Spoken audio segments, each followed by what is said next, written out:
संगमनेरचे आमदार अमोल खताळ यांच्यावर सार्वजनिक कार्यक्रमादरम्यान भ्याड हल्ला करण्यात आला. शांतता आणि सुजलाम सुफलामचा संदेश देणारं संगमनेर या हल्ल्यानंतर पेटून उठलं. राधाकृष्ण विखे पाटलांनी लगेच संगमनेर शहराकडे धाव घेतली. बाळासाहेब थोरातांना थेट इशाराच दिला, लढायचं असेल तर ओपनली लढा. संगमनेरात आता फक्त भगवाच फडकणार. थोरात आणि खताळांचा वाद काही नवा नाही.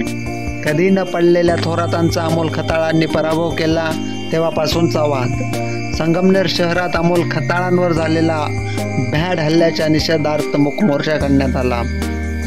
मूकमोर्चा होता त्याच ठिकाणी ज्या ठिकाणी काही दिवसांपूर्वी थोरातांचा शांतता मोर्चा होता. अमोल खताळांवर भ्याड हल्ला होतो. राधाकृष्ण विखे पाटील संगमनेरात येतात.